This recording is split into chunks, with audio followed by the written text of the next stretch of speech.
మనిషిగా పుట్టిన వాడు పరలోకానికి మోక్షానికి వెళ్ళాలంటే నేనే, గుండెల మీద చెయ్యేసి పడలేక నేనే అని పలికిన దేవుడు ఈ ప్రపంచంలో, నేనే మార్గము, నేనే సత్యము, నేనే జీవము, నా ద్వారా తప్ప అని మీసం మీద చెయ్యి వేసి తిప్పి చెప్పిన దేవుడు ఎవరండి ఈ ప్రపంచంలో? చెప్పమనండి,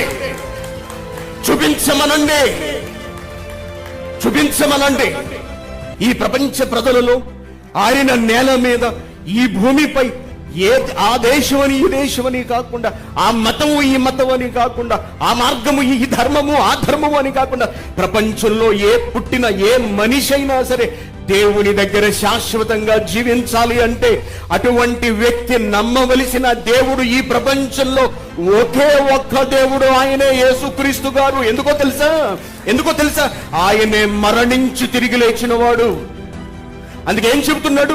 ఆయనను నమ్మండి, ఆయనను విశ్వసించండి. ఆయన రెండవ రాకడలో వచ్చినప్పుడు మనల్ని కూడా లేపుతారు, తండ్రి దగ్గర శాశ్వతంగా బ్రతికించడానికి తీసుకువెళ్ళిపోతారు. అక్కడ ఆయనతో మనము సదాకాలం. మరి నీకు తిరిగి బ్రతకడం అవసరం అనిపిస్తే, దేవుని చెంతకు వెళ్ళటం అవసరం నీకు అనిపిస్తే, నువ్వు తప్పనిసరిగా నమ్మవలసింది ఎవరినో తెలుసా? యేసుక్రీస్తుని నమ్మి తీరాలి. ఎందుకంటే నిన్ను మోక్షానికి తీసుకువెళ్ళేది ఆయన ఒక్కడే. చూడండి, యోహాను సువార్త 14వ అధ్యాయము 6వ వచనం, నేను ఒక మార్గం అన్నాడా? చదువు. నేనే మార్గము, నేనే సత్యము, నేను జీవము, నా ద్వారా తప్ప ఎవడు అంటే ప్రపంచంలో కోట్ల మంది ఉన్నారు, ప్రపంచంలో ఎన్నో మతాలకు చెందిన వాళ్ళు ఉన్నారు, ప్రపంచంలో ఎన్నో ధర్మాలకు చెందిన వాళ్ళు ఉన్నారు. వాళ్ళ నమ్మకాలు వాళ్ళకున్నాయి, వాళ్ళ ధర్మాలు వాళ్ళకున్నాయి, వాళ్ళ గ్రంథాలు వాళ్ళకున్నాయి, వాళ్ళ భక్తి వాళ్ళకుంది. ఎవరు ఎంతమంది ఉన్నా సరే ఈ ప్రపంచంలో మనిషిగా పుట్టిన వాడు పరలోకానికి మోక్షానికి వెళ్ళాలంటే నేనే, గుండెల మీద చెయ్యేసి పడలేక నేనే అని పలికిన దేవుడు ఈ ప్రపంచంలో, నేనే మార్గము, నేనే సత్యము, నేనే జీవము, నా ద్వారా తప్ప అని మీసం మీద చెయ్యి వేసి తిప్పి చెప్పిన దేవుడు ఎవరండి ఈ ప్రపంచంలో? చెప్పమనండి, చూపించమనండి. ఎందుకు చెబుతున్నారు క్రైస్తవులు వాక్యాన్ని? ఎందుకు ఈ సభలు, ఎందుకు ఈ సెమినార్లు, ఎందుకు రోడ్ల మీదకి వెళుతున్నారు, ఎందుకు వాళ్ళ చేత మాటలు పడుతున్నారు, ఎందుకు ఇన్ని దెబ్బలు తింటున్నారు? మన చర్చలు తగలబెట్టేశారు, ఎక్కడో మరొక చోట ఎక్కడో ఏదో ఘోరం జరిగింది. క్రైస్తవులను హింసిస్తున్నారు, చంపుతున్నారు. అయినప్పటికీ క్రైస్తవులు సువార్తను ప్రకటించడం ఆపట్లేదు. ఎందుకో తెలుసా? ప్రేమ, ప్రపంచ ప్రజలపై ప్రేమ. ప్రపంచ ప్రజలను రక్షించాలి. వాళ్ళు హైందవ సహోదరులైన, వాళ్ళు ఇస్లాం సహోదరులైన, వాళ్ళకి నిజం చెప్పాలి. అమ్మా, మీరు ప్రభువును నమ్ముకోండి. ఎందుకు నమ్ముకోవాలి? ఎందుకంటే ఆయన మరణించి తిరిగి లేచిన దేవుడు. ఆయన మరణించి తిరిగి లేచిన దేవుడు. మరణించి తిరిగి లేచిన వాడే నిన్ను తిరిగి లేపుతాడు. ఒక వ్యాక్సిన్ ప్రపంచమంతటికి అవసరం, ఒక విమానం ప్రపంచమంతటికి అవసరం. నువ్వు ప్రయాణించాలంటే నువ్వు విమానం ఎక్కాలి, నువ్వు ప్రయాణించాలి అంటే నువ్వు ఓడెక్కాలి, నువ్వు ప్రయాణించాలి అంటే నువ్వు బస్ ఎక్కాలి, నువ్వు బ్రతకాలి అంటే నువ్వు మందులు వేసుకుని తీరాలి. జ్వరం వచ్చింది, పారాసిటమాల్ వేసుకుంటాం. ప్రపంచంలో జ్వరం వచ్చిన ప్రతి ఒక్కడికి పారాసిటమాల్ అవసరం. కారణం తెలుసా? ఆ మాత్రం మాత్రమే తగ్గిస్తుంది జ్వరాన్ని. ఇన్సులిన్ టాబ్లెట్, ఇన్సులిన్ ఇంజెక్షన్, లేకపోతే షుగర్ టాబ్లెట్, షుగర్ తగ్గిస్తుంది. ప్రపంచంలో ఆ మతం ఈ మతం, ఆ కొలుపువాడు ఈ కొలుపువాడు, ఆ దేవుడు నమ్ముకున్నవాడు ఈ దేవుడు నమ్ముకున్నవాడు అంటూ ఏది లేదు. ఎవడైనా ఏ మతానికి, ఏ కులానికి, ఏ దేవుడు నమ్ముకున్నవాడైనా సరే నీకొచ్చిన రోగాన్ని బట్టి నువ్వు చికిత్స తీసుకోవాల్సిందే, నువ్వు ఆ ఔషధాన్ని వేసుకుని తీరవలసిందే. ప్రపంచ ప్రజలకు మోక్షం అందించాలి అంటే ఉన్న ఏకైక మార్గం, ఏ మతం వాడైనా సరే, ఏ దేవుడు నమ్ముకున్న వాడైనా సరే, ఏ దైవాన్ని నమ్మిన వాడైనా సరే, ఇది సత్యం, ఇది నిజం. నీ శరీరాన్ని తిరిగి బతికించే దేవుడు యేసుక్రీస్తు మాత్రమే. కాబట్టి వ్రాయబడిన గ్రంథాన్ని బట్టి చెబుతున్నాం. మరణించి తిరిగి లేచిన తర్వాత క్రీస్తు అనేకులకు కనిపించాడు.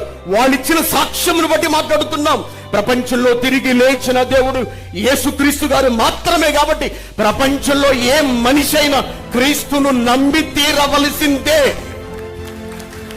నీకు మోక్షం కావాలా? నీకు స్వర్గం కావాలా, నువ్వు దేవుడి దగ్గరికి వెళ్ళాలనుకుంటున్నావా? ఇది క్రైస్తవుడు చెప్పే మాట, ఇది బైబిల్ చెబుతున్నటువంటి మాట. మీరు నమ్మొచ్చు, నమ్మకపోవచ్చు, కానీ ఇది సత్యం, నమ్మి తీరవలసిన సత్యం. మా దేవుళ్ళను మీరు నమ్మవలసిన అవసరం లేదని మేము చెప్తాం. అంటే మా దేవుళ్ళు మా దగ్గరే ఉంటారు. మీ దేవుణ్ణి మేము నమ్మవలసిన అవసరం లేదని మీరు చెప్పగలరా అని నన్ను ప్రశ్నించారు. మాకెంతో మంది దేవుళ్ళు ఉన్నారు, దేవతలు ఉన్నారు, వాళ్ళని మీరు నమ్మాల్సిన అవసరం లేదు అని వాళ్ళు మనతో చెబుతున్నారు. మీరు మా దేవుళ్ళు నమ్మకండి, మీరు మీ దేవుడిని నమ్ముకోండి, మేము మా దేవుడిని నమ్ముకుంటాం. మీరొచ్చి మీ దేవుడిని నమ్మమని మా నెత్తిన పడతారేమిటండి? ఇదెక్కడ తలపోటండి మీతో అంటున్నారు. ఇప్పుడు అదే భారతదేశంలో గొడవ. ప్రపంచ ప్రజలందరూ నమ్ముకోవలసిన ఏకైక దేవుడు యేసుక్రీస్తు. అందరూ నమ్మాలి. యేసును నమ్ముకోవడంలో ఉన్న సమస్య ఏమిటి? మీకు ఏం కానిది చెప్పాడు, మీకు ఏం అపకారం చేశాడు? క్రీస్తు మాటలలో మీకు బాధ కలిగించేది ఏముంది? మంచి చెబుతున్నాడు, నమ్మండి మీకు భవిష్యత్తు ఇస్తాను అంటున్నాడు. నేను తప్పు చేయమని చెప్పలేదే, మంచిగా బ్రతకమన్నాడు.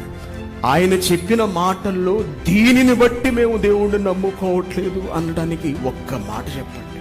యేసుక్రీస్తు గారు చేసిన బోధలలో ఇదిగో ఆయన చెప్పిన ఈ మాటను బట్టే మేము ఆయన నమ్ముకోవట్లేదు అని ఒక్క మాట చెప్పండి. చెప్పలేరండి ప్రపంచంలో. ఎందుకో తెలుసా? ఎవరిని బాధ పెట్టే మాట ఆయన ఎప్పుడు మాట్లాడలేదు. ఎందుకు మాట్లాడలేదు తెలుసా?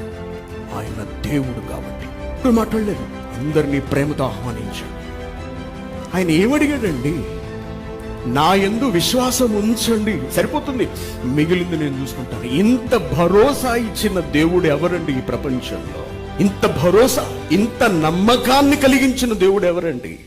మరణించి తిరిగి లేచి చూపించిన దేవుడు ఎవరండి ప్రపంచంలో? ఎవరున్నారు చెప్పండి? ప్రశ్నిస్తున్నాం, చెప్పండి.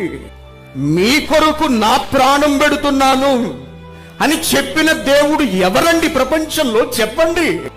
కోపంతో అడగట్లేదు, ఎవరెల్లో నమ్ముకున్న వాళ్ళ మీద కోపం లేదు. ప్రపంచంలో ప్రతి మనిషి విశ్వసించవలసిన దేవుడు యేసుక్రీస్తు. ప్రపంచంలో ప్రతి మనిషి విశ్వసించవలసిన ఏకైక గ్రంథము బైబిల్. గర్వపడండి బైబిల్ కలిగి ఉన్నందుకు, గర్వపడండి బైబిల్ కలిగి ఉన్నందుకు, గర్వపడండి క్రైస్తవుడైనందుకు, గర్వపడండి ప్రభువును నమ్ముకున్నందుకు, గర్వపడండి. ఏమిటే కులం తక్కువ దేవుని నమ్ముకున్నావు నువ్వు, ఆ మాలమాదిగోళ్ళ దేవుడు నమ్ముకున్నావు, సిగ్గులేదా అని అనుకోండి. మరణించి లేచిన దేవుడు మా దేవుడని సగర్వంగా చెప్పండి క్రైస్తవులారా. రోషం కలిగి ఉండండి. మనం నమ్ముకున్న దేవుడు మరణించి తిరిగి లేచిన వాడు మన కొరకు చెబితే ఒకే ఒక్కరి పేరు చెప్పాలి ఈ ప్రపంచంలో, ఆయనే మన ప్రభువైన యేసుక్రీస్తు. గర్వపడండి ప్రభువైన యేసుక్రీస్తును నమ్ముకున్న వాళ్ళముగా, క్రైస్తవులముగా గర్వపడండి.